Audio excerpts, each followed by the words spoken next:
Good morning. It is 11:15 Eastern, the Standard Time. My name is Jeff Cook.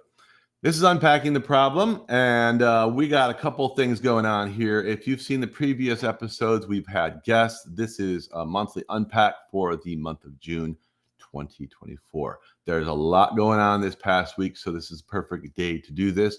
We are live streaming, and we are going to do this not the next three, but definitely for today. We tried it last night and everything exploded. So we got new software. We're trying it a different way. And this is more than an experiment, it is an experience. Okay, today we are going to go over a couple different issues. Presidential debate in the United States is this week. There's also some issues going on with the Vatican. And we're going to talk about the petrodollar. Okay, so really quick though, hit subscribe, like, put your notification bell on. We have lots of subscribers, but we see that a lot of you are not being notified. So we want to make sure that everyone sees this when they come up in case there's something exciting we have to share on the spot. Okay, this is Unpacking the Problem. Let's get into it.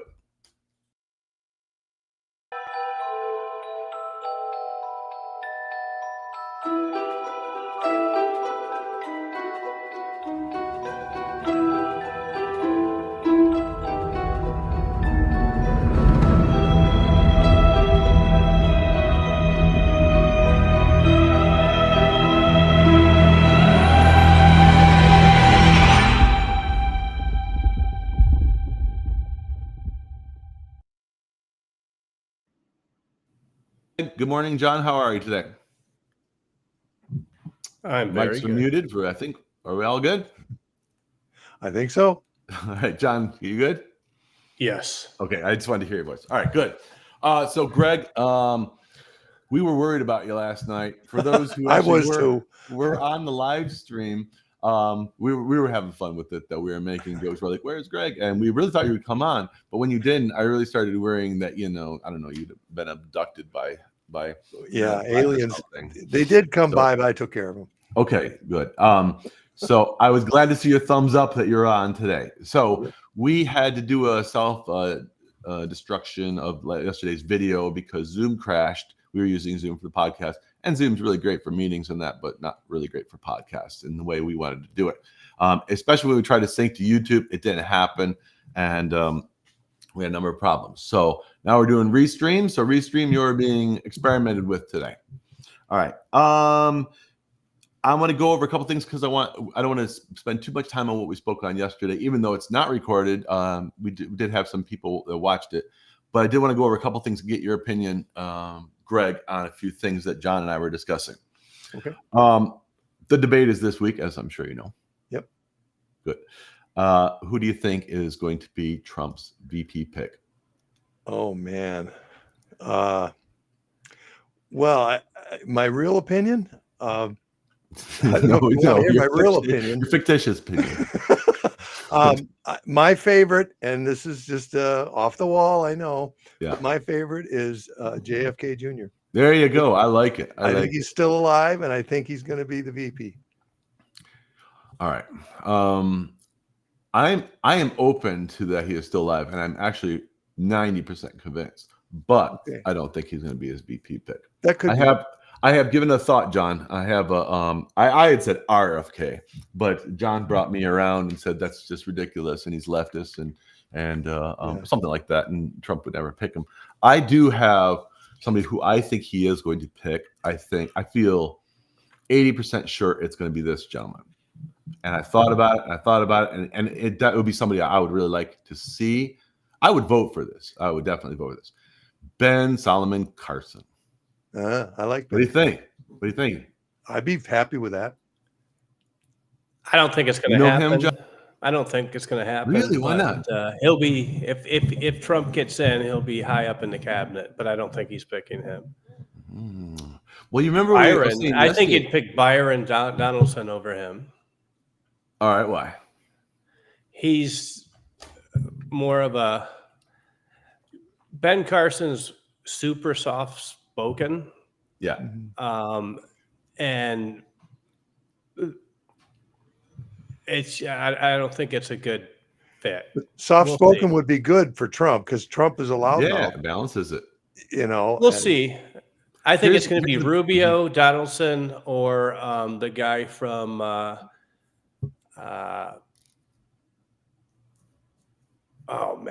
North Dakota. No, North Dakota. Christy, no, not her. Yeah, No, the billionaire businessman. Yeah, I forgotten his name. Darn it. My second pick would be Vivek.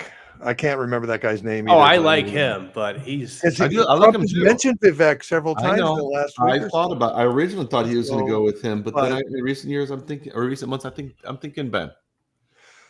I'd be okay with any of them. You want to know why? What is so? John and I were talking about what is really the determining factor of this election. It's going to be those sway votes, those independents, the ones in the middle, right? And Ben Carson, he was previously a Democrat or an independent. I can't remember.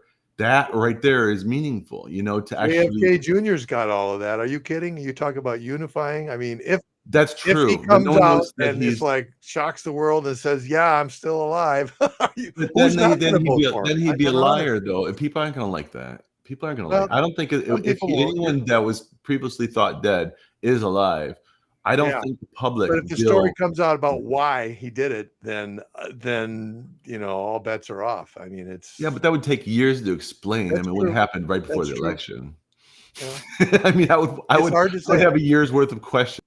Jeff, there's also the question of whether they'll even be in before election. And that's just saying. That's who true. Knows? This is a weird year. There absolutely will be an election.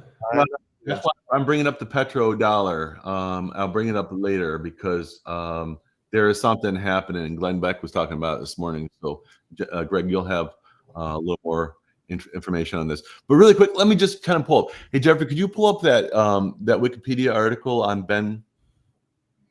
All right. So here's the thing about Ben Carson is he would be that I think the tipping point to bring the moderates or even some Democrats over, because even Democrats are sick of him.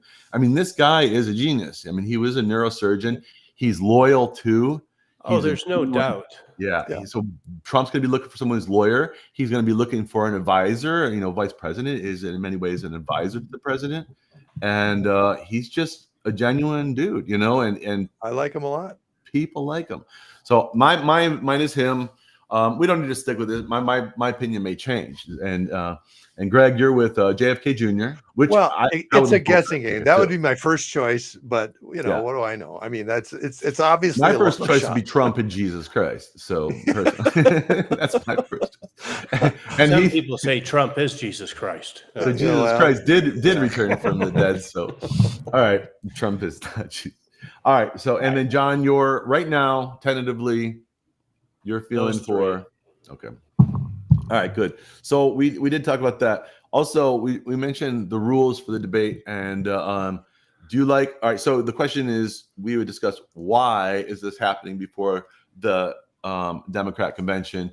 Do you believe they're going to test the waters with Biden before giving him the boot? That's my opinion. Yes, that's what I think. John and I are both agreeing on that. Yeah, because it's very unconventional to have it before the convention. So if he crashes and burns and just awful, then they'll have an excuse to get somebody else in. The rules say, right, they can't. They're going to be standing up, no reference cards, no anything. So if there's something nefarious where they give them the answers or the questions beforehand, I'm not saying that's going to happen, but if he did, he's still got to memorize them. Right. So. Yeah. And, one person said Trump should show up an hour and a half late so that Biden's drugs can wear off. Just thought that'd be interesting. Who knows? Yeah, I don't like that. The expectations for Biden is as long as he doesn't mess up terribly, they'll consider it a win. Mm-hmm. Yeah. I agree, but maybe they want to get rid of him, so maybe they want him to crash and burn. Who knows? Well, I think a lot of people do. I don't believe this cabinet.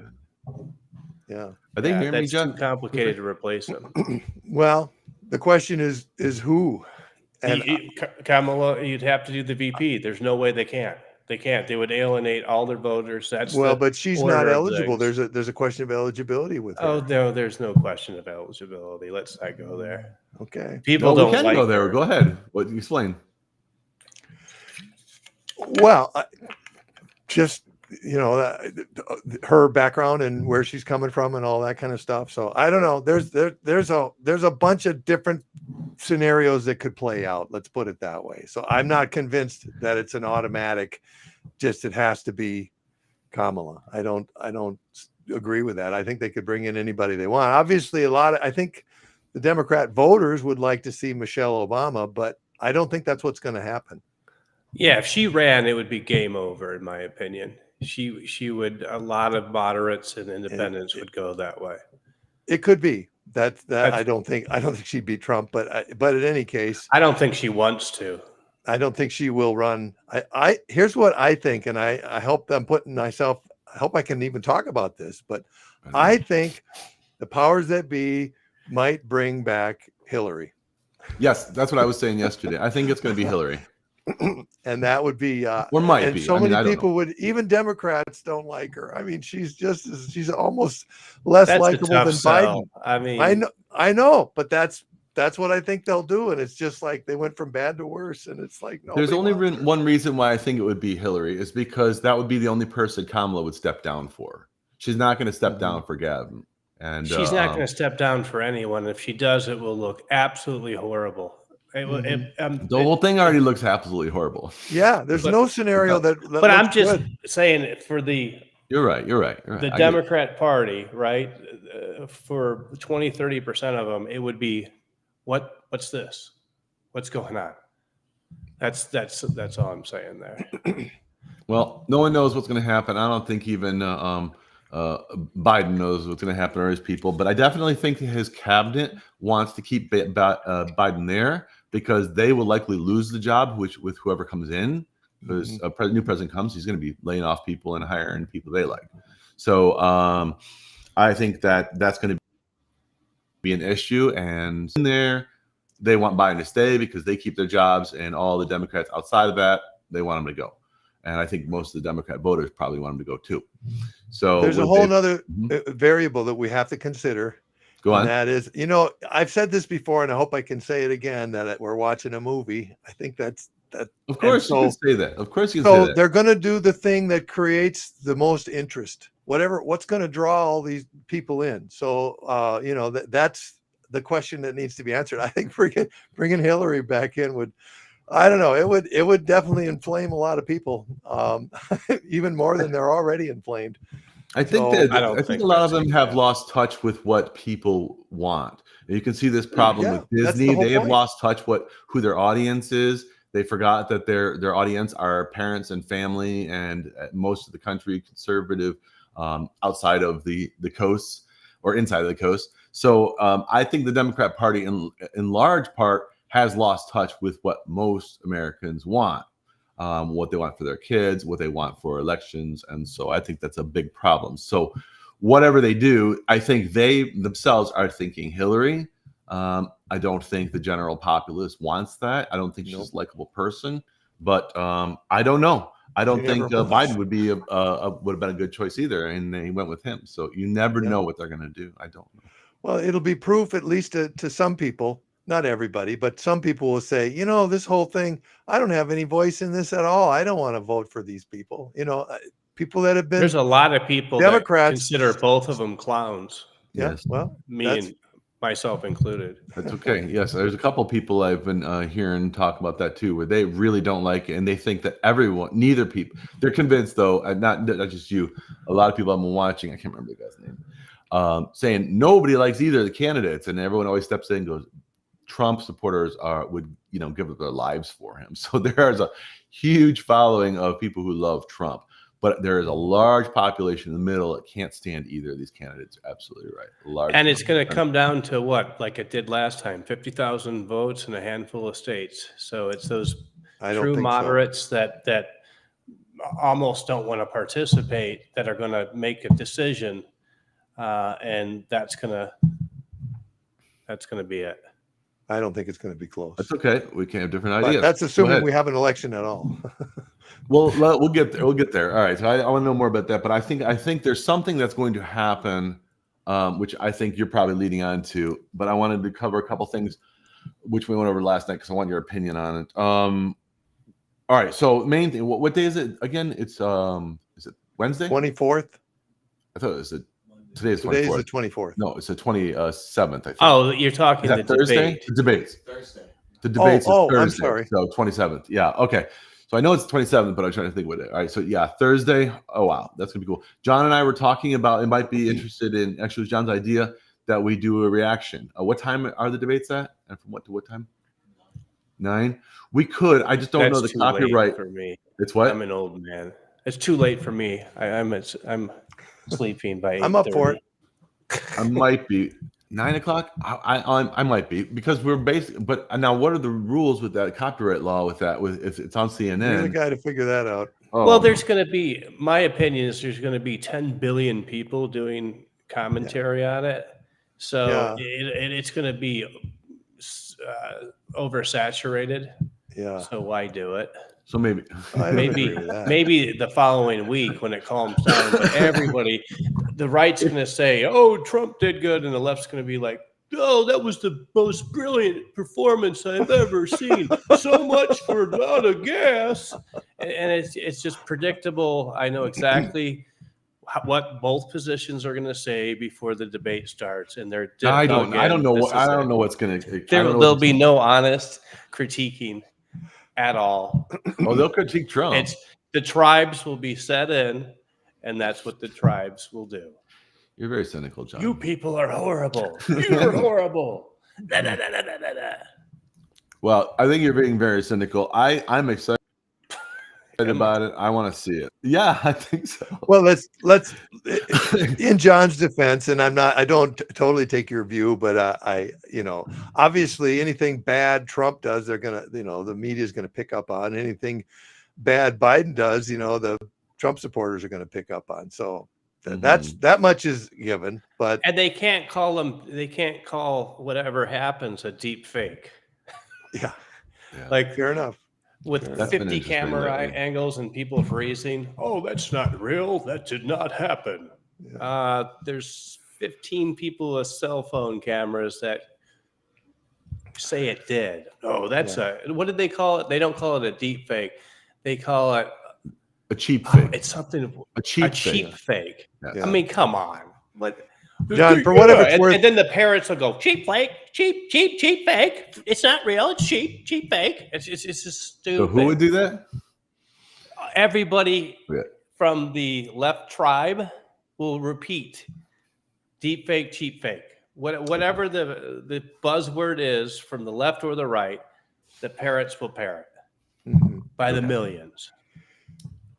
I've All been right, doing, independent science for a long time, and it just never ceased to amaze me how people can look at the same data and come up with completely different conclusions on just about anything.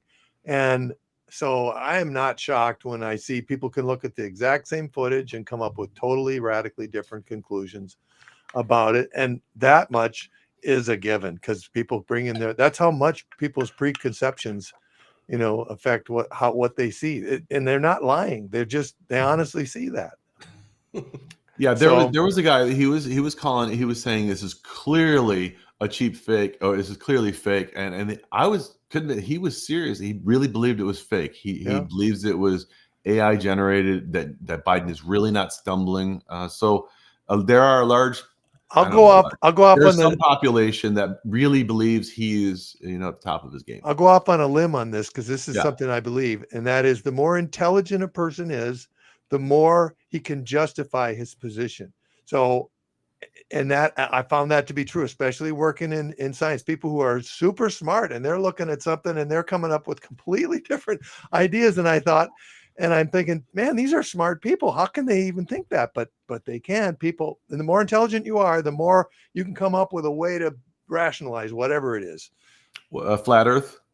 Anything. Yeah. So I know a lot of flat Earth people. And these are I don't not really know stupid any, people. but I have conversations online with them. But they're not stupid people. I don't agree with them on a lot of I things, think they're but they just are not messing with stupid. everybody.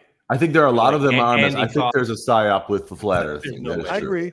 I'm with you there, Jeff. But There are some people that believe it. at the same time, I will never, say that a flat Earth person is ignorant or stupid, because they're not. The ones I know, and they have a lot of good things to say and a lot of things that they say that I agree with, but I don't agree with them on that point. But anyway, that's a good example. Yeah. But there's some things you can do to prove it to them, is put them in an airplane and start flying.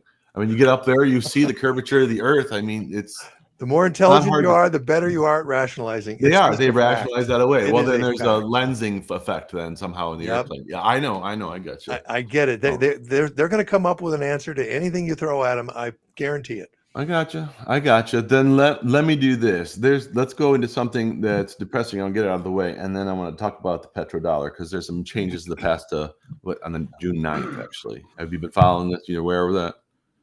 Yes. Okay, good. We'll get to that. Good, because I'm hoping I have lots of questions for you on this, Greg. Oh yeah. All right. So the rules at CNN for the debate, really quick, I think are dumb. I don't like the fact that they're turning off mics. I understand that they are. They don't want interruptions. But that's, to me, always made it more fun.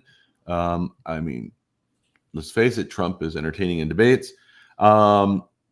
And it is all right. We probably I might do a reaction, but I don't know if I'm going to do it on Thursday. I definitely will watch it. So okay. So there's something else that we were talking about yesterday. What did you want to ask the question? Why do we have the rules that we do?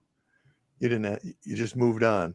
We talked about it yesterday, but we can talk about it again. Well, I just want to put in my 2 cents before we move on, if you don't mind. I don't. And that is that the question you need to always ask when you say, why are the rules what they are? Obviously, you think, on a superficial level, well, they're doing whatever going to make Biden look good and make Trump look bad. And to an extent, that's true, but that's not really what motivates them. What really motivates them is money. They're going to do the thing that's going to get more viewers, that's going to get more people energized by whatever they're doing. So I'm not saying this or that rule is necessarily. I wouldn't necessarily say that, because if you look at the ratings of CNN, they keep on doing the same old song and dance over and over again, and their ratings are plummeting.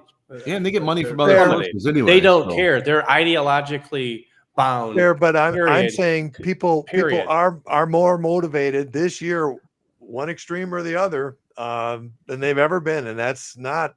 And same thing with planned to some degree. Caveat, same thing with Fox News. Their ideology, they're in their corner. Well, I don't consider Fox News. I consider Fox News to be on the same side as CNN. That's just my view. I do too. I don't like Fox and CNN and all the regular media on one side, and then the Trumpites are on the other. That's how I see the world. But anyway, it's motivated by what's going to get people the most energy, and Trump is a master at that. He actually, he got this whole jail thing to work in his favor. He got everything to work in his favor. These things didn't just happen by chance. They happened because they benefit. He was able to tweak them so that he got benefit out of it. And I guarantee that's going to happen with this debate. Somehow something's going to happen that's going to work out in Trump's favor. Yeah, good. All right, so we got Jeffrey. I should mention we have a new addition to the show. Jeffrey, everybody, John, Greg, say hi, Jeffrey here. Hi, Jeffrey. Jeffrey. All right, Jeffrey, show us some of the things we can do really quick before moving on to the next topic. All right, so somebody's talking. You can go ahead and enlarge somebody like you had for Greg. That's nice. Nice. All right, go ahead and then you can show some neat stuff on the screen if we really wanted to for advertisements, if we have. Go ahead. On the spot. Different things. He wants to try some of these things. All right, go ahead. And then let's share a video. If maybe show that so we can share a video. I don't have any videos pulled up. Right? How about me looking at? Let's bring up something. Let's move on to the next thing and then bring it up and I'll read it. Okay. How about Trump shaking hands with the Pope? Bring that picture up. Can you do that? All right. So Jeffrey's there. He said he's going to help us out, and he's excited to do it. And he loves this software that we got, and he's going to manage it. So good. We have there. If you guys want to get anything to Jeffrey to show or share, just email it to me or him, and I'll get you his email. And you got to get it to him beforehand, and then he can pull it up for you. You can even do slide presentations. All right, Jeffrey, put me next to him. Put me next to them. Remember? Oh, we're still trying things. All right. Oh, it's better. This will work. Okay, so That's do you the have lead one? in for the smell. Yeah. Do you got the one with Trump? All right. So, as you know, Greg, Biden just visited the Pope. You might have heard. Yeah. Oh, yeah. All right. So I saw that picture before. Yeah. So we're going to talk about what I think he's doing. Okay. So with Trump, I think he's pulling a Trump. So Trump, he meets the Pope. He pulls him in close, shows his dominance, right? Alpha male. And I think they said to Biden, "Oh, you got to do that. That's the way you do it. You show the Pope who's boss." But go ahead now, show the Biden doing it. But with Biden, I think he just looks stupid. He's just getting hungry and wants to smell him. So let's go ahead and. Well, yeah, he does that to everybody. I don't know about does the forehead There's thing. no body, but there's no personal. It's a little bit like the whisper thing he does, which is just so creepy and weird. And that's what this reminds me of. I find it very exotic. Trying to get when this he does intimate that. thing going, and it's like that does not have a good look at all.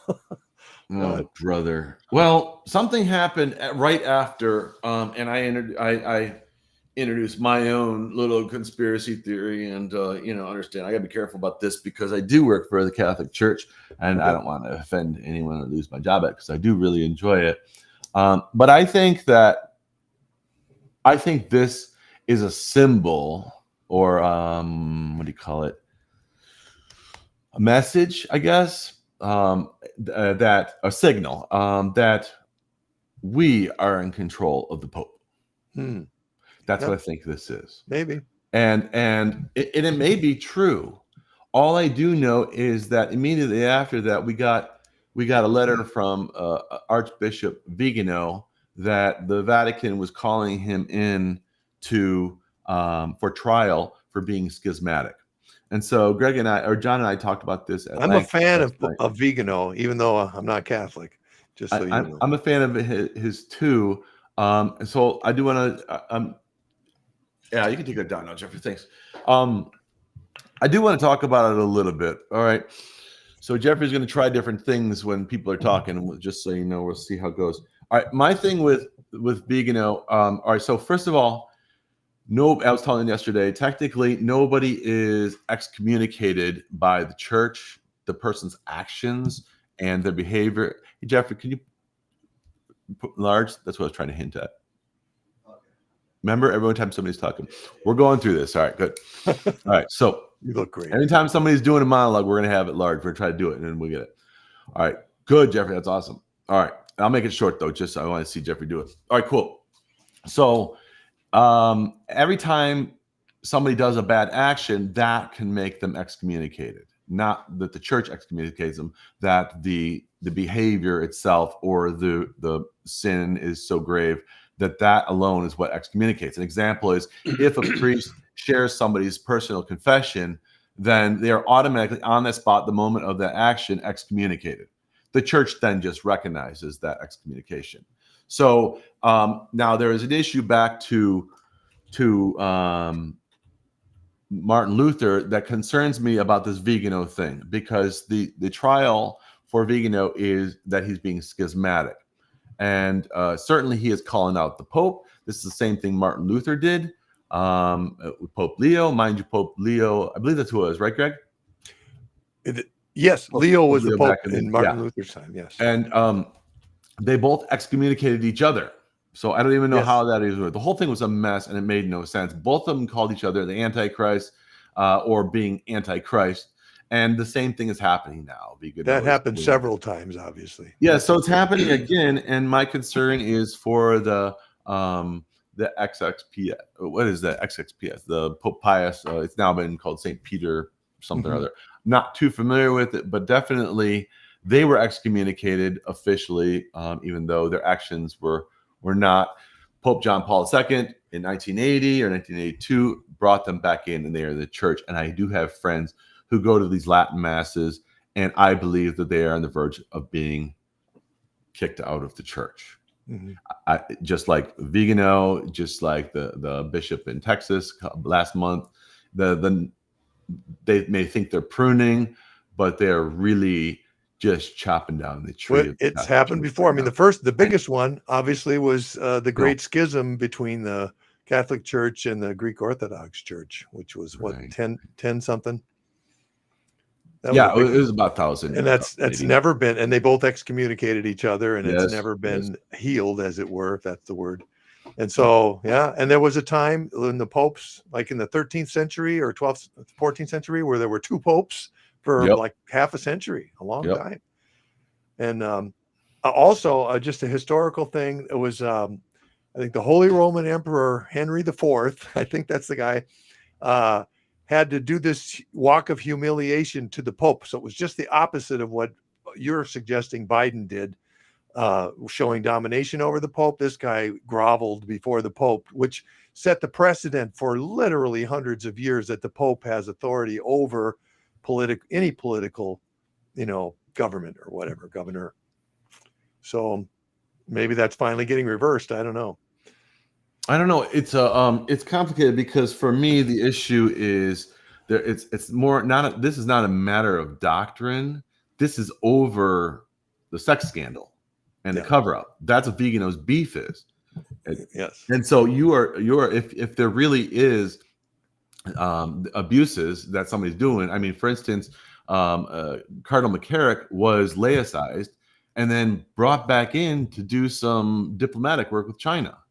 Mm-hmm. So these are real issues that people are concerned about, and a lot of people, myself included, are looking at this that Vigano is kind of like a whistleblower, and they're going to excommunicate or that calling him schismatic, and when in reality, well, some of the stuff he's saying is clearly, and John brought this up too. You can comment, John, if you want.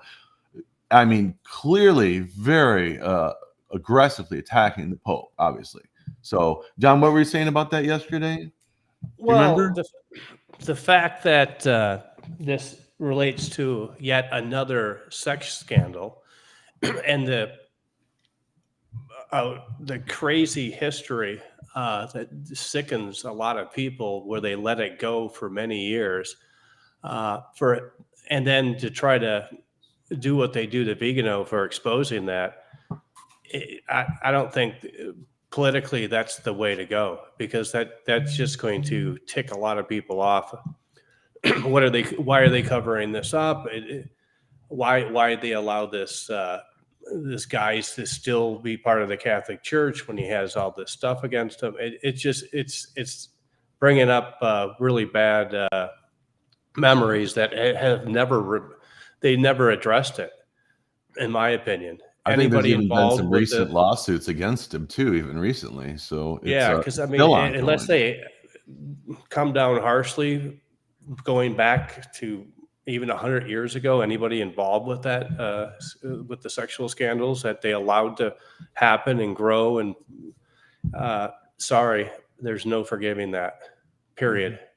If they're repentant, I would, but the problem is they're not repentant. The biggest issue I have is that schisms really have in the past happened over differences in doctrine, not the corruption. I mean, wasn't Martin Luther, he wasn't complaining about the corruption. That was part of it, but it was really the doctrines, wasn't it, John or Greg?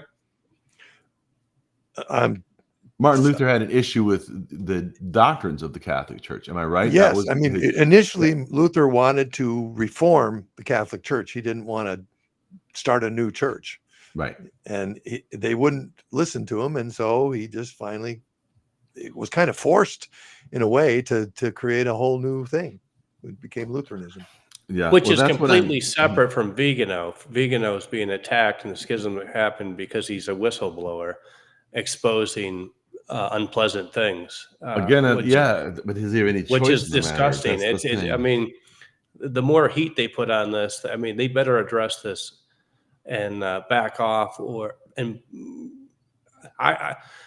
me, a pope needs to come in there if Francis isn't going to do it, and address it head on. The sexual scandals that happened for years and years and years, and was hidden, and it was disgusting, and they relocated these people so they can, these pedophiles, that's who they were, that happened to be priests, and they let them, they knew it, and they let them flourish amongst their ranks until they hit that head on.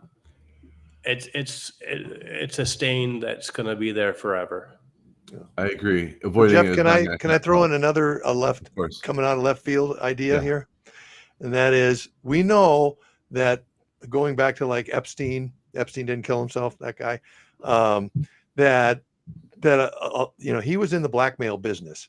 So the idea was, if you wanted to become a player of any kind in Hollywood or in politics or whatever, you were supposed to, do something awful so that we could have blackmail material on you. So is that, just asking the question, I mean, I have my opinion, but is that going on in the Catholic Church as well? In other words, is that why there's all this pedophilia going on? Is because they have huge secrets that they don't want to let out, and they want everybody blackmailed. The higher up you are, the more important it is that we blackmail you. Is that going on? Has that been going on for a long time? Just throwing it out there. I would say I hope not. But if you were to want to infiltrate the Catholic Church, how else would you do it? Bingo.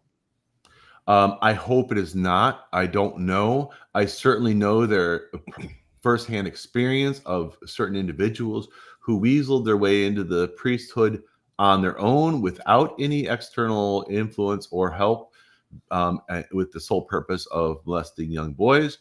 And then the church stepped on their head and they have been laicized and were not allowed to return. I do know that's happening. But are there some areas of the Vatican? Is there something going on with the Vatican Bank? How corrupted it is at the top? I mean, just like Jesus' apostles, 1 out of 12 is going to be corrupt if you have any group. And I think so. It would be foolish to think that the Vatican is not corrupted at some level. I don't believe. I'm 100% convinced of my church not being corrupted at all. As it starts to go further, because I know all of the people in my church is very small. I mean, like 150 families, very small. So just it doesn't work that way. There's not enough money to be corrupt. But in churches, parishes and dioceses, as you start getting more and more money, I don't know. Like I said, I would hope not. But are there powers that be that have long wanted to infiltrate the Catholic Church? Yeah, probably almost all of them. Like, we've got almost 1,500 year history, at least. Yeah. Then the question is, you had asked how far does it go back? That I don't know. I just don't see. I don't know, but that's one of the accusations. 100 years is has. probably, I mean, we've been hearing about issues within the Catholic Church, and not just the Catholic Church, but I mean, issues of pedophilia and weird stuff going on for many, many decades. Since before I was born. So I don't doubt. Yeah, I don't doubt that. And Jeff and I were talking. Is it an official part of the church? In other words, are certain people in the church encouraging it because they want to be able to have blackmail on people? You're saying no. I'm not. I'm saying I don't know. I'll tell you what. I believe that there, like I mentioned yesterday, and this came from Glenn Beck when he had toured the Vatican. He got some inside knowledge from a cardinal about another cardinal, is that there is a war going on in the Vatican. That is what I believe. I believe that there are good people, because he said he spoke with this guy and he was like super holy guy, and then the next guy comes in the room and he was just like, the antithesis to that, very evil, and lots of people around him. And so I believe that that's what's going on. I think there may be some of that going on with the reason why Pope Benedict resigned, because that's very unprecedented. And the only other time any pope has ever resigned was in order to avoid a schism. It was like 1,000 years ago. It just doesn't happen. They get sick and they ride it out.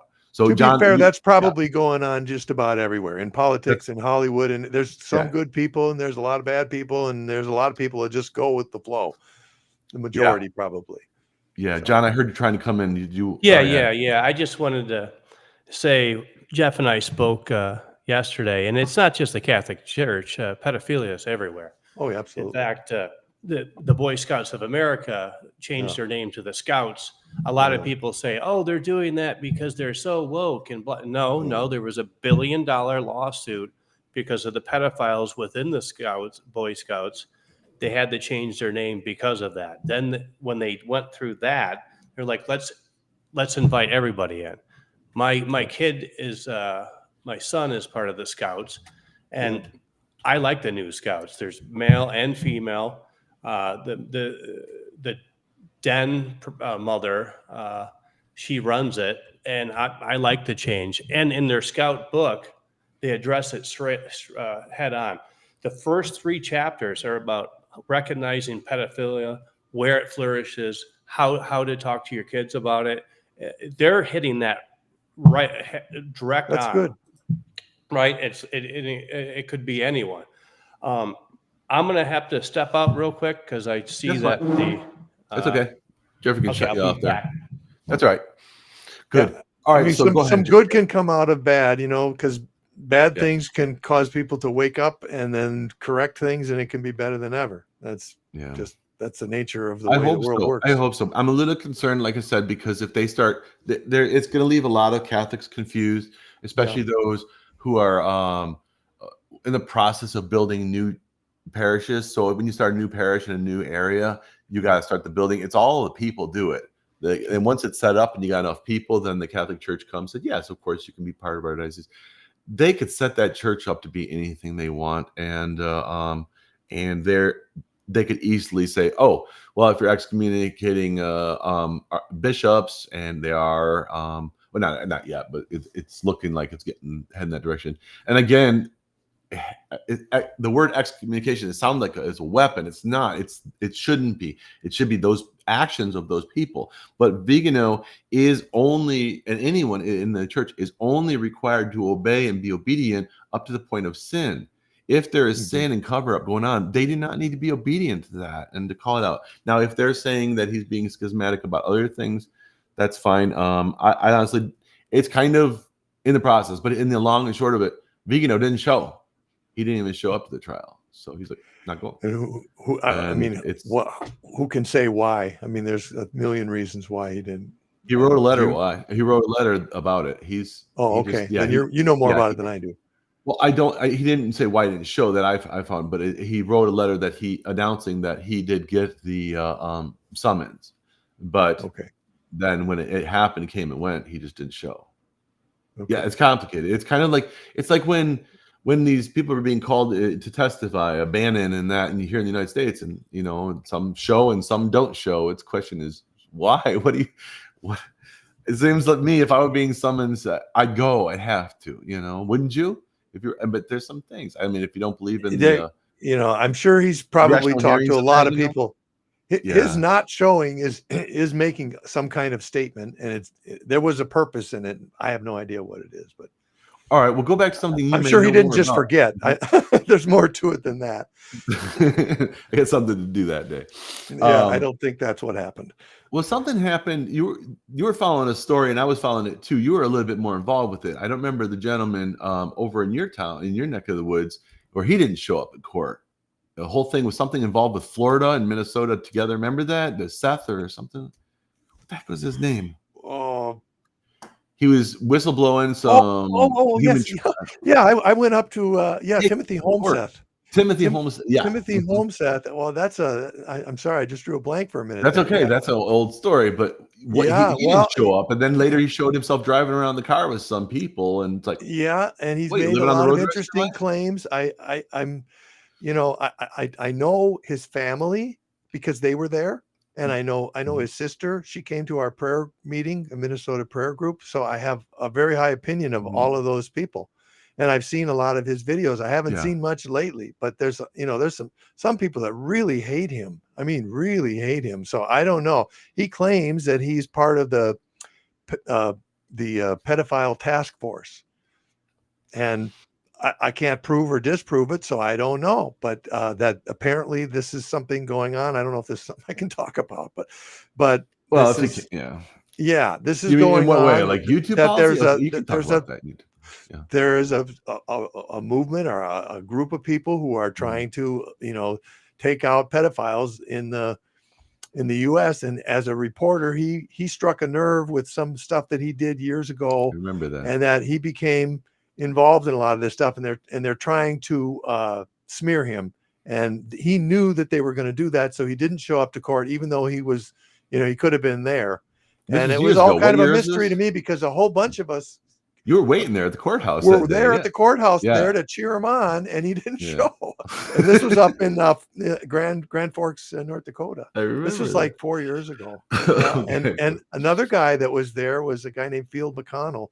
And I don't know if he used to have a podcast years ago that I followed, fairly regularly. And then all of a sudden he just disappeared, and he's an older man now. I don't know what happened to him. He just left. He's just gone. And there's a bunch of people like that. So, but this Timothy, he didn't totally disappear. He showed later that he was alive. He showed him driving the car, and he's with other people. So he's definitely being escorted somewhere. And there's some people that are positive too. So some patriots think that he's a complete phony and that he's a pedophile himself. I thought he was a phony. It's hard to believe he looked he looks like a pedophile. Well, no, I don't know. Didn't say that. I can't think. He's confused. It is confusing. No, I don't know what to think, to be honest. I people only know this. people I really after absolutely him, though. do know his family. I know his parents. What are they I saying? mean, I don't know them Oh, yeah, well. you I do. mean, I met them. Yeah. And I met his sister, and I have a very high opinion of those people. And so it would be a surprise to me if he was all the things that people are saying that he is. I think that he genuinely is working on this pedophile task force, just like he says he is. But we're not hearing all the full story, even from him. So I don't know. I don't know what's going on. There's a lot of unknowns. He resurfaced in recent years. Not that much would be lately. Cool to have him on this podcast. We can find out if he could find a remote camera somewhere. I can contact his sister and ask if he can put something out. That would be somebody to have. Maybe I can get her, if not him. I don't know. I would love that, because that story is bizarre, and I mean, it is a weird story. There's a lot of very confusing, strange things about it. No question about it. And I don't know what to tell you other than I think that he is what he says he is. That's my opinion. But I could be wrong. I'm, everything, all of my opinions are percentages. I'm never 0% or 100% on anything, because I don't know. Yeah, right. If we're not involved, is there any information out there? Do you got your computer? Can you look at something, Greg? Is there? Well, something I haven't seen much of him lately. I mean, over the last 3 or 4 years, he hasn't put much out like he used to. Yeah. So I just don't know what to say about him. But yeah, interesting guy. There used to be, like, at the time it was going on, there was news articles and stuff about it. Is there any of that? Yeah. Well, okay. I mean, I'm just fine. He's got a website, TimothyCharlesHomeseth.com. Is he active on it?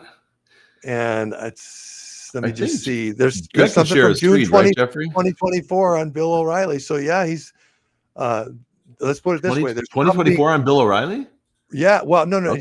he's just like posting a bunch of things. So yes, okay, there's current stuff being posted on that website. That doesn't necessarily mean that he's doing the posting. I don't know. I guess he definitely didn't show up for court, so he would be then wanted. That was so long ago. My gosh, that was like know. 5-6 years ago. That's a long time ago. Yeah, but he still could get in trouble for that if he were to, get a traffic ticket or something. So I'm sure there's warrants out. So many just crazy things have happened since then. I mean, I don't know. I know. I don't know where it is. Yeah, I don't know. But if I, I don't know. It'd be nice to know more. I've had about to that story. change my opinion on a lot of things over the years, because so many Of course, wacky we don't things take left turns. Who knows? We don't know exactly. All right. Wow. All right. So that's crazy. Hi, John. Welcome back. We see you. Yeah, I've been here. I don't know if this is the right time to go there, listening. but you said you wanted to talk about money, and that's my favorite subject. Yeah, let's do it. No, But I did want to. I did kind of want to tie it in with the Vatican. You Yeah. mentioned the Vatican Bank, and there is no question if we're talking about what's going on in terms of power in the Vatican, we can't forget that the Vatican Bank is ginormous, just absolutely, world changing. The Vatican Bank and London, the Bank of London, those entities, as well as the Federal Reserve, I mean, they have the stranglehold on the entire world as far as finances go. So What do you know about the Vatican Bank? Well, I know it's very corrupt. Let's put it that way. I mean, there was a book I read years ago called In God's Name. It was about Pope John Paul I. Do you remember him? He was in office he was Pope for 1 month. Before my time. Yeah. Well, anyway, and the case that being made in that book was that he was murdered, and that he was murdered because he was trying to make a poor church, as it were, meaning he was trying to release the funds and release the wealth of the Vatican Bank to benefit the Catholic people, which is, the powers that be didn't like that, so they murdered him. You can disagree with theory, that. That was the theme of the book. It was very well documented. Mm-hmm. So anyway, I haven't seen any evidence that anything's changed. So as far as I'm concerned, everything is still kind of the same as it was back then. And How much money is in that bank? Do we know? Oh man, I mean, you don't measure that kind of wealth in terms of dollars. I mean, it's just it's how much gold. Well, I should say used to be. I mean, I can go off on so many tangents from this point. I think there used to be probably more gold in the Vatican Bank than anywhere else, including Fort Knox, in the world. I don't think that's true anymore. So, all right, how's that for a starter? That's good. No, that's good. It gives us reference. He who owns the gold makes the rules, and I think the Vatican exactly. Bank used to have it. You don't think they have it? That's why Biden's standing over his head. No, I don't think they have it anymore, and Biden's got nothing to do with it. Yeah, I'm kind of with you. I'm not really sure. We will find out within the next few years where that all the gold is, because it's definitely there's a lot of information about it. It used to be in Fort Knox, and it may in fact be there again. It may have come from the Vatican to Fort Knox. That might have happened, but we don't know. There's information. Yeah, there's a lot of information that's weird. There was some. Well, let's go. There were some executive orders that Trump put into place, particularly with confiscating wealth and gold. If there was any sort of, I don't know exactly, I don't have the executive order up. If there was any sort of criminal conduct or something like that with some organization, that the United States would be authorized by force, or the military, or whoever would be authorized by force to confiscate that money. And so if there was something done against the United States, from the Vatican, I don't know, it could be something legal, between their, their accounting, whatever. It would not need to be publicized. So I think I could see that. I think it's whether it happens or not, I don't know. But I believe that there is no money. I believe or at least a few years ago, was no money in the Fort Knox. And I believe that we're going to find out in the next few years where it is and what's going on. It's going to be interesting. I think this is the big deal right here. Jeffrey, could you pull up that Wikipedia article on the petrodollar recycling?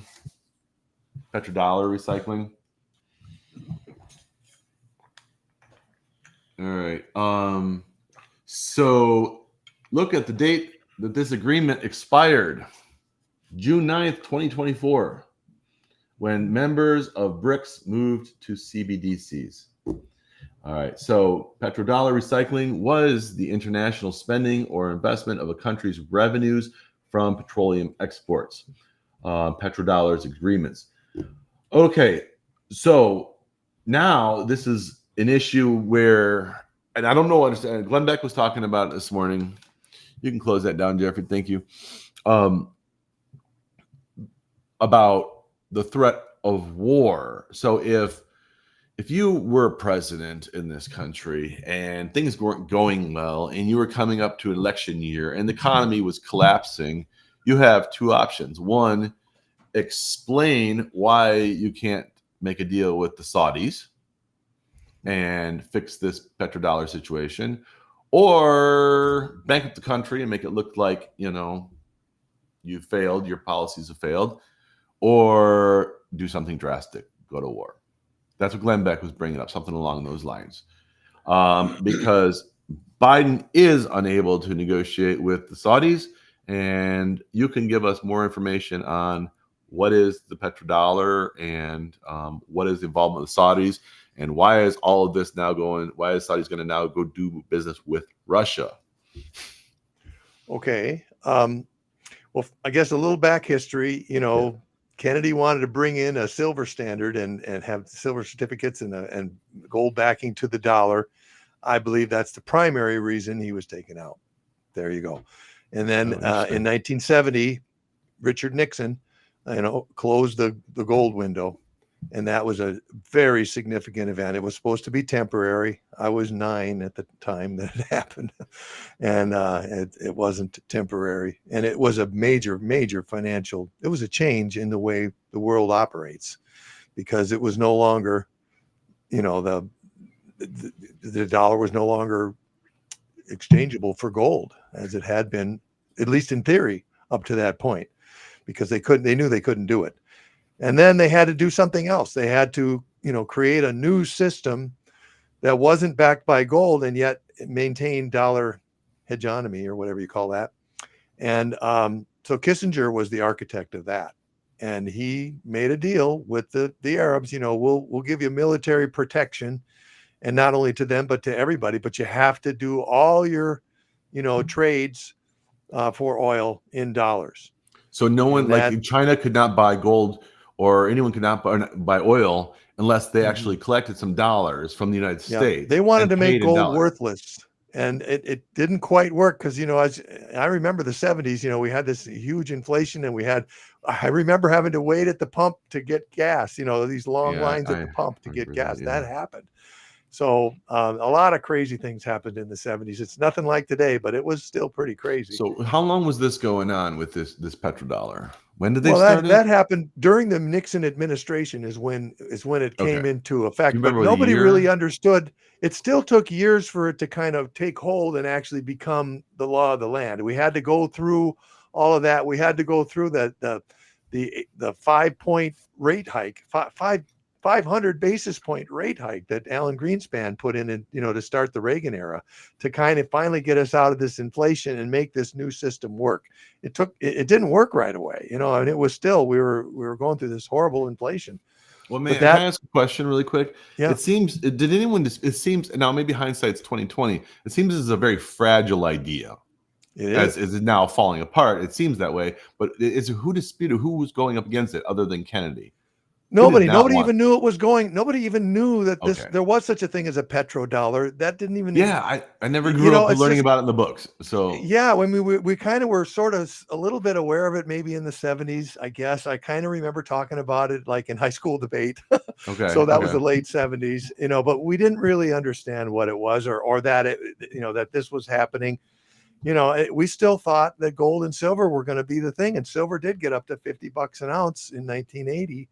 And then it came crashing down, and that's what they were after all along, was to get gold and silver to become relics of the past. And they finally accomplished that with that interest rate hike. That didn't work. The price of them went through the roof. No, but it stayed down all through the 80s and the 90s. Oh, I see. It was down on the floor. I bought a bunch of gold in the 90s, and I bought a ton of silver in 2001 when it was $4 an ounce. And I'm still waiting for whatever that's worth. But anyway, yeah, I mean, that was the idea, was that they thought that they could just make those relics of the past forever, or at least as long as the system would last. But that's what I'm wondering. They're basing on the system. Did they have? I'm wondering. All right. So my question is: were they planning on demolishing the United States? Absolutely. Eventually? First of all, let me just say this: it's like a game of Monopoly. Okay. A game of Monopoly. If you own all the properties, it doesn't matter if the other guy has all the cash. You're going to win. It's just, there's nothing they can do. He keeps landing on you, and you're going to eventually get it all. Okay. And that's kind of how the monetary system works. It's very much like that. It's a debt-based system. And if you allow that system to happen, and that's our fault, then the consequences are as inevitable as the game of Monopoly, where the other guy owns all the property. There's no way to win. It depends. Let me just explain. This is important. Okay, go ahead. With a debt-based monetary system, money is loaned into existence. Okay, that is how we get money. It gets loaned into existence. It didn't exist before. So when you get a car loan, it's called fractional reserve. You're getting part of that money is actually somebody else's savings, but part of it is new money that didn't exist before. So when you get a car loan or a house loan or whatever, you are not getting somebody else's savings. You are getting new money, most of it. And then you put that money back into the system, into the banking system, and it can be loaned out again. And then that comes back and it can be loaned out again. So it's all the same as if saying, for every dollar, if the fractional reserve is 10%, then you can loan out 10 times the money. Or if it's 5%, you can loan out 20 times the money. Ultimately, not initially, it's not quite that simple, but but when it keeps coming back like that, you're giving the banks the authority to loan money into existence. And the Federal Reserve, by being able to control interest rates, controls how much money can be created. That's what they're actually doing. And here's the important thing about debt-based money is that there will always be more debt than there is money to pay it. And the only way out is to just create more debt so that you can pay off the old debt. And then you have to create more debt to pay off the old debt. And the system can go on as long as there's more debtors to continue to accept this debt. And then eventually, when everybody's in debt and every country is in debt and everything that there is in debt, then the system has to fail. And they knew this. People that run this system knew this before it even started, and their way out is to have a war and blame the whole thing on a war and say, "Oh, all this chaos happened because of the war." But we got a new system, and now the new system will take over, and everything will be great again. And then they'll control the new system. And this is good stuff. This is good stuff. That is how money really works. The problem is there's a wrench in the iron, and they didn't get to do what they wanted to do, which was create this war. And create this chaos, the chaos they want. They got a few months. Yeah, they're going to get chaos, but that's what's actually going on is this battle of money. All the other stuff is show, and who's going to win this battle for control of the world's money? That's the biggest, most important battle, in my opinion. There's nothing else is even close. I have some questions. That's good. All right. So there's this relationship between oil and dollar was set up. It's no longer anymore. And different or similar with Venezuela. Did they have something set up to their monetary system? Not oil, obviously. But did they have something tied to their monetary system? Some asset that they were able to pull the plug on? Venezuela is oil rich. So, but I don't think everything was traded in dollars, so it wouldn't be the same analogy as well, let's put it this way. There's a handful of Saudi princes that own, that own a lot of those assets, but the majority of those assets aren't owned by Saudis. If you think that, then I think you're not understanding how the world works. Those assets are owned by, if you will, the cabal or whatever. The Saudis are the ones that look like they're super rich, and everybody wants to think that Saudis are getting super rich. Right. But they're just puppets too, honestly. I mean, yeah, they're very wealthy puppets, but that's how the cabal has been in control of the whole thing from the beginning. But I want to understand the Venezuela. Kissinger isn't going to give away the farm. That didn't happen. Okay. So, I want to focus on Venezuela because I want to see if there's some difference. Venezuela, collapsed and they pulled the plug on. They're doing it with a couple of countries, and their economy was spectacular and great. In fact, we had Sasha Stone on, and he was talking about how Rhodesia was, because the land of milk and honey, and then all of a sudden they pulled the plug on it. Yeah. So, is there some safety measure in the United States that's different than what happened in these other countries? Or is it inevitable? That's kind of what I'm getting at. So what was the difference between Venezuela, the way they were set up, they crumbled quickly, and us? Is there more powerful in the United States that will cushion our fall and make them fail at what they're trying to do? In my opinion, Venezuela's failure is proof that oil itself is not the thing that makes a currency good. It was the fact the Saudis had a different kind of arrangement with the cabal than Venezuela did. Venezuela just wants to bring they want to bring communism in all over the world, and Venezuela was ready for it, and they can control the assets. They don't need to bother with all that. They just come in and control the assets like they did in Rhodesia. All right, I don't think I'm being clear. All right, sorry. John, do you know what I'm saying? Do you understand what I'm saying? Maybe you can put it a different way. My question to Greg. Yeah, I think what you're getting at is I don't like the Venezuela comparison. Okay. Because they're oil rich. Theoretically, before the Marxists took over, they're one of the wealthiest countries in South America. They came in and just 60% of the people work for the government. Their inflation went up to wazoo. Now, tying the petroleum into the collapse I'll defer with to Greg, but I think they hyper accelerated because of their communist ideology, where the government just took over everything, right? But they're trying And to do there's that still here, though. extreme wealth there. Yes, but they're trying to do the same thing here. That's what I'm the getting government officials are worth billions, and that's what happens, right? And then the peasants get nothing, but with the promise that the peasants will get everything.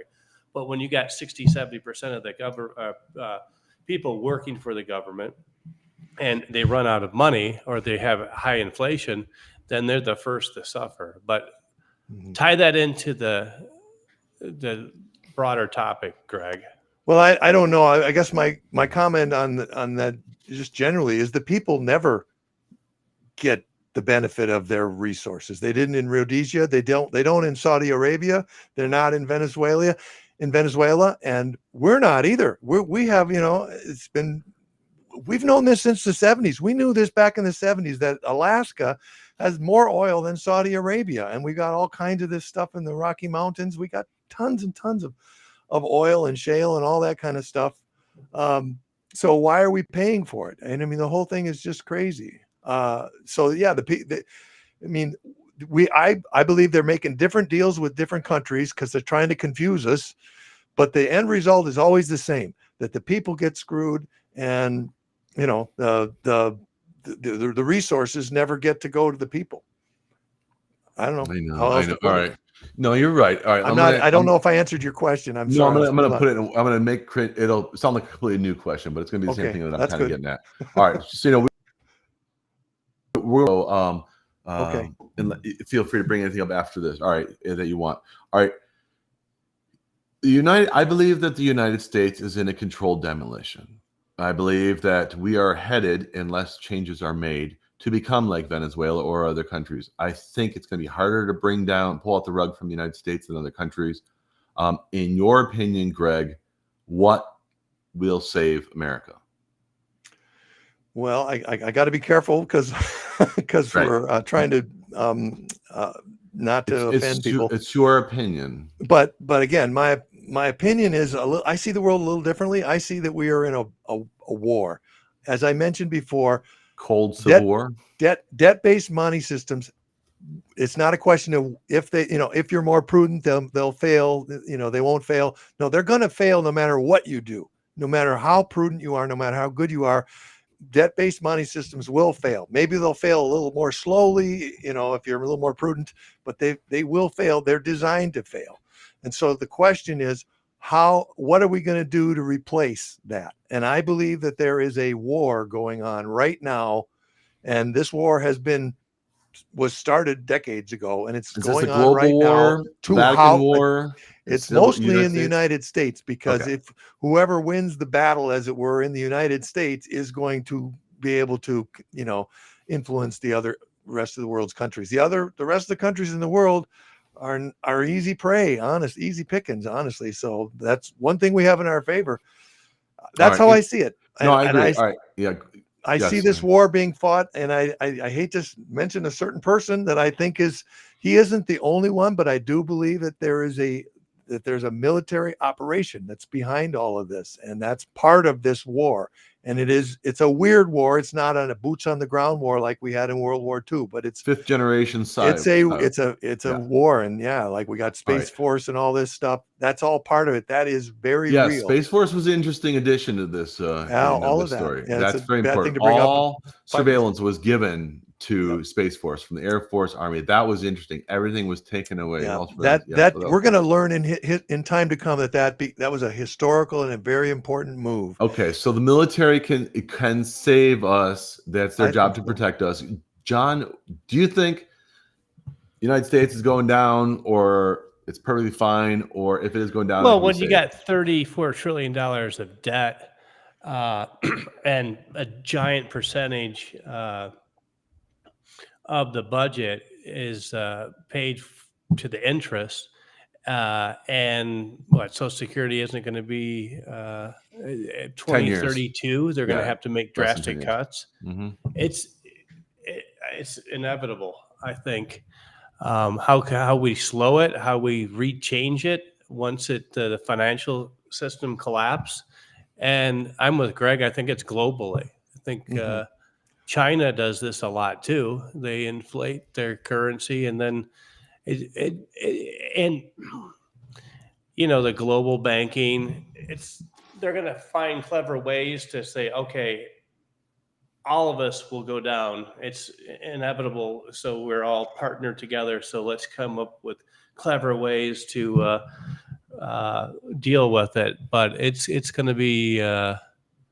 I can't predict it. I don't know. I'd like to close with some optimism, if I could. Yeah, please. My optimism is this.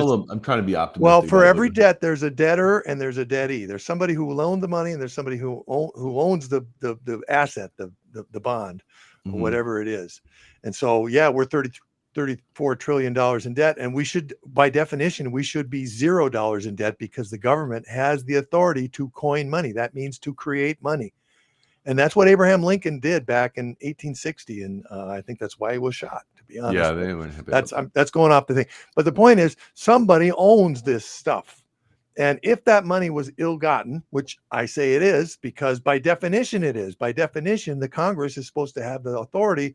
If we could create money out of nothing, like we're supposed to be doing, then we would, by definition, not be in debt at all. And that's the way the country should be run. So the question is, who is it owned to? Now, yeah, these people who got these gains in an ill-gotten manner, sold that to somebody else who didn't know any better, and that person's not responsible. But somebody got these gains in an ill-gotten manner, and can they be confiscated? Can they be, legally, because they were not acquired in a manner that was appropriate? Proper. Yes, I believe that's the case. And then is it possible in that case to get 34 trillion or even more? And I think a lot more. Well, that's a scary proposition, because they could say wild, but that's what I think's going with on. Property wealth, confiscate that. And a bunch of that gold that moved from the Vatican. Well, to Fort Greg, hold on. I want to hear what John was saying. Sorry. Hold on, Greg. I want to hear what John was saying. Go on, finish your sentence. Well, the whole ill-gotten gains could pertain to anything. Sure. It could be like you don't rightfully. I own. If you're loaning money into existence, and that's illegal, no, but I understand that. But are you saying if the government can say A, B, and C, ill-gotten, we're going to confiscate that?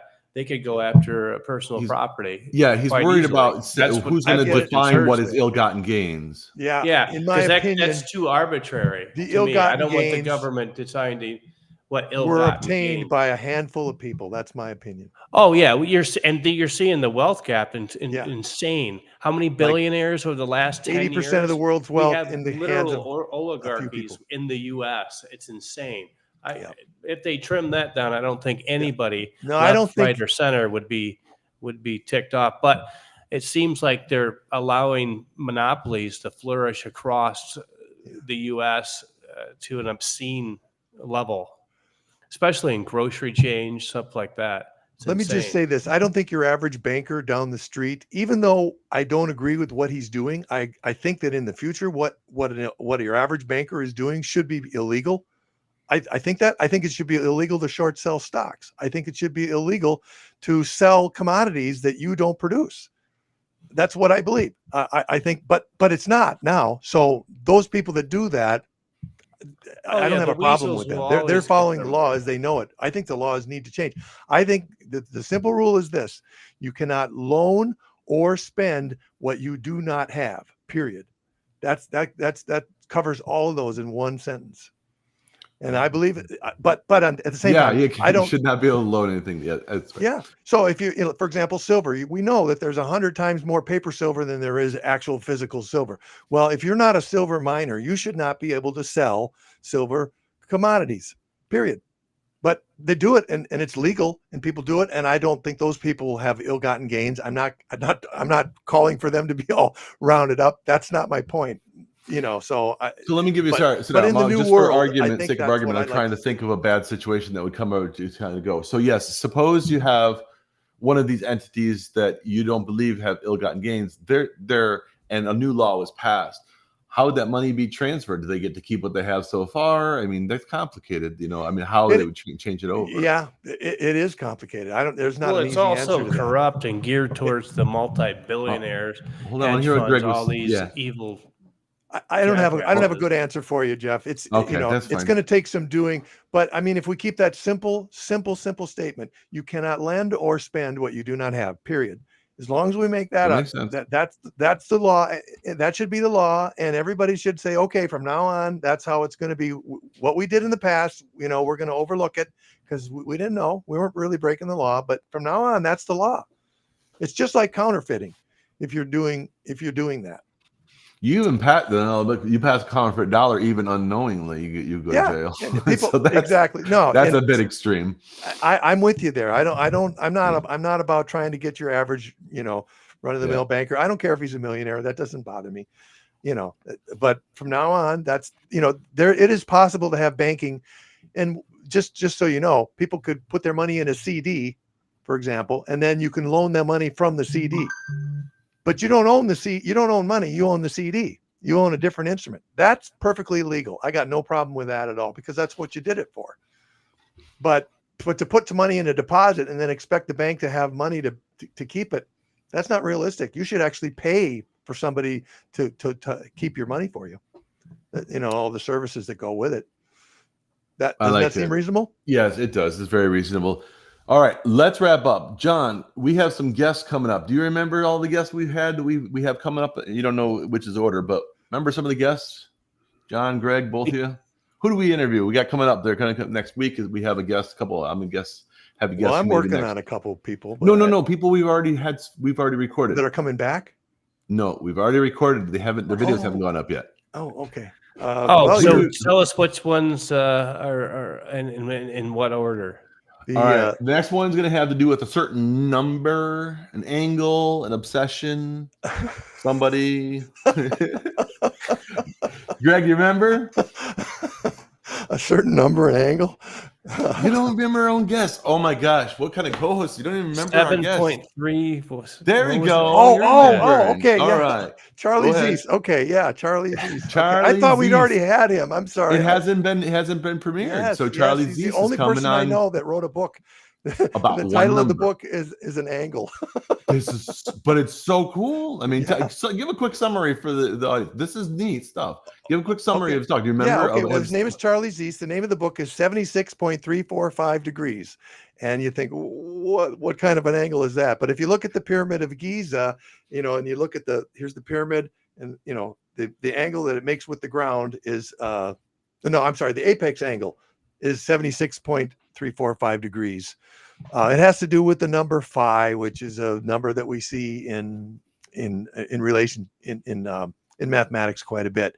Anyway, there's another pyramid that has the phi coordinates that's a little taller. We call it the Russian pyramid, and it has 76 degrees at the base. And they're related to each other, and there's a whole bunch of interesting things that you can find. Anyway, he discovered that we're finding steeples. He's been studying steeples all throughout. That's how he got started, all throughout Europe and even in America. And a lot of these steeples have this angle, the same angle, and even in aerodynamics, he's talking the military.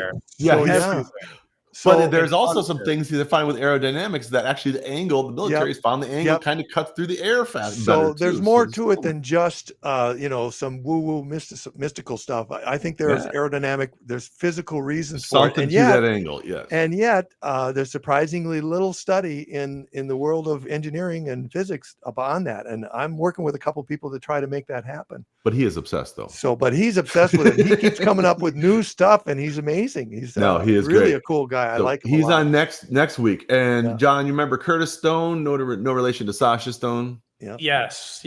All right. Give a quick summary of Curtis Stone. Doomsdayer up in Canada. That self-sustaining. I know him as the Market Gardener, the urban farmer. But the reason that's how I met him. Prepper. He recently changed into extreme prepper. He's got solar panels and lives off the batteries. Go on, John. You give us some. Well, yeah. But he is extreme. Yeah, he's extreme prepper. But I always as an environmentalist, I mean, farmer. he's completely self-sustaining, environmentally conscious, very educated. He does consulting all over the world yeah. for Oh, this. yeah. Yeah. And we found out that northern Arkansas is the best place to go Yeah, if Yeah. the in the if the U.S. economy If you collapses, Have you packed your Arkansas. bags yet? What's that, John? Greg? I just asked John if he's packed his bags to go to northern Arkansas yet. I do business in Arkansas. I don't mind it. I He's like set Arkansas. up. He's secretly setting up base there. No, good. And no, I like Curtis Stone. Like I said, I was watching He's his. cool. If you want to learn how to garden, to scale, he's the guy to follow. He wrote a book on it. But yeah, in recent years, he's doing a lot of neat stuff. So that's a neat discussion.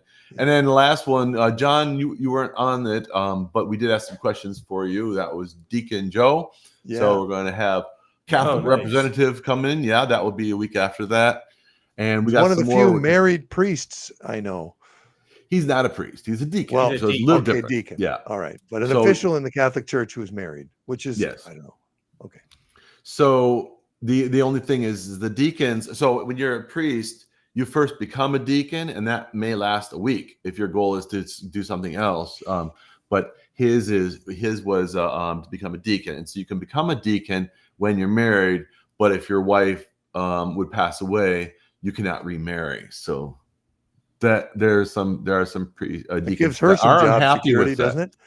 Yeah, it does. Yeah, it does. So there are some, and the reason is all right. So it's complicated because so the original apostles, they were marrying, right? And then St. Paul said, it's okay to marry. I don't have any teaching from God in this, but I would say it's better to not marry because when you're married, your focus is on family. So that's how this started. But and they used to have the diaconate, and deacons were servants, and those are scriptural. And then the Catholic Church just got rid of it for the longest time, and they weren't deacons. And in recent years, they have put that back in its proper place, in my opinion. And so, and I often contemplate being a deacon, but it is a struggle, and I've been discerning it for 10, 15 years. They got to fix the corruption. They have to fix it. I'm not going into I can't do it. I'll work for the church and I'll be Catholic, but I don't think I could be subservient. I would be one of these people that getting excommunicated if I saw any corruption. So they gotta clean it up. But I would love to serve the church. They just gotta clean up their BS. All right, so that's Deacon Joe, and 3 weeks out, and we have some more. So click on the notifications as we are going. As we live stream, we may do a little surprise like today, unannounced, maybe a little bit of warning. We'll try to do it. We are on now.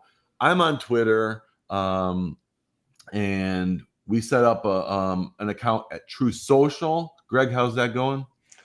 Well, I have to be honest. I'm not I'm not real good at social media, so I don't know. It's okay.